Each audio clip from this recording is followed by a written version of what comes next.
Indonesia, miliaran kekayaan ada di dalamnya.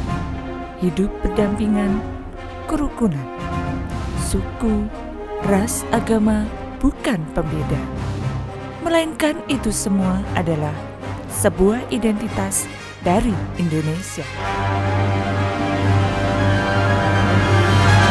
Sudah terbukti bahwa Pancasila yang saya gali dan saya persembahkan kepada rakyat Indonesia, bahwa Pancasila itu adalah benar-benar satu dasar yang dinamis, satu dasar yang benar-benar dapat menghimpun segenap tenaga rakyat Indonesia. Pancasila sebagai dasar negara Indonesia, lahir sebagai buah pemikiran tokoh bangsa. Panca berarti 5 dan sila berarti dasar atau asas. Sejarah perumusan Pancasila merupakan bagian panjang dari sejarah perjuangan bangsa Indonesia. Pada akhir tahun 1944, Jepang ini nampaknya sudah diambang kekalahan. Sehingga kemudian Jepang menjanjikan kemerdekaan kepada bangsa Indonesia. Pada tanggal 1 Maret tahun 1945, pimpinan Jepang di Indonesia yaitu Jenderal Kumakichi Harada itu membentuk atau mengumumkan bahwa akan dibentuk sebuah badan yang bertugas untuk menyiapkan berbagai perangkat untuk Indonesia merdeka, yaitu dengan membentuk sebuah lembaga yang namanya Dokuritsu Junbi Kosakai atau dikenal dengan nama Badan Penyelidik Usaha Persiapan Kemerdekaan yang disingkat BPUPKI. Dan pembentukan lembaga ini bertepatan dengan ulang tahun Kaisar Jepang pada waktu itu. BPUPK ini dipimpin oleh Dr.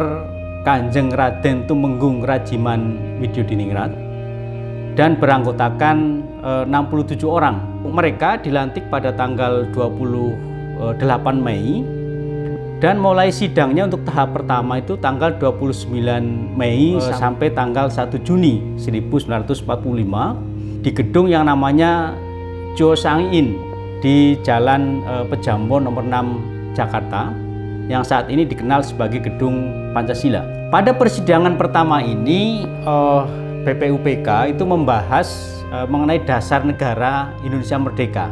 Pada tanggal 1 Juni 1945, Soekarno atau yang dikenal sebagai Bung Karno itu berpidato dan secara jelas mengatakan bahwa apa yang dipidatokan itu sebagai dasar negara. Itulah pertama kali istilah Pancasila dikemukakan ke hadapan masyarakat oleh Bung Karno Nah, pidato ini kemudian disambut oleh anggota BPUPKI yang hadir pada persidangan waktu itu dengan sangat antusias. Bahkan waktu itu ada tepuk tangan dan sebagainya yang menandakan bahwa gagasan Soekarno ini nampaknya diterima oleh semua yang hadir pada waktu itu. BPUPK membentuk panitia kecil yang anggotanya terdiri dari 9 orang, yaitu Soekarno yang kemudian ditunjuk sebagai ketua, kemudian ada Muhammad Hatta, Ahmad Subarjo, Muhammad Yamin, Wahid Hasim, Abdul Kahar Muzakir, Abi Kusno Cokrosyoso, Haji Agus Salim, dan A.A. Maramis. Dikemukakan pada tanggal 22 Juni tahun 1945 yang dikenal dengan istilah Piagam Jakarta atau Jakarta Charter yang pada alinea keempat itu terdapat rumusan Pancasila dari apa yang semula dikemukakan oleh Bung Karno dan ini kemudian disempurnakan lebih lanjut.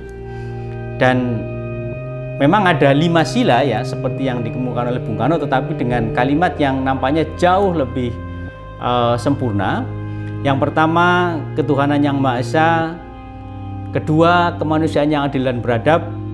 Ketiga, persatuan Indonesia. Keempat, kerakyatan yang dipimpin oleh hikmat kebijaksanaan dalam permusyawaratan perwakilan. Dan kelima, keadilan sosial bagi seluruh rakyat Indonesia.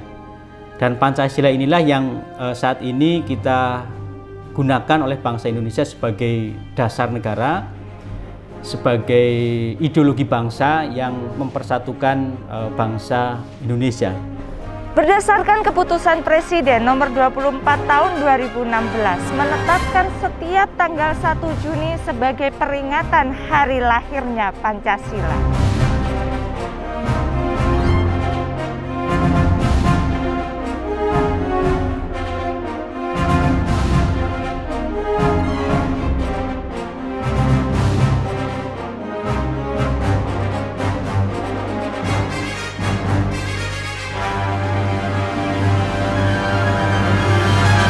Selamat Hari Lahir Pancasila. Saya Pancasila, saya Indonesia.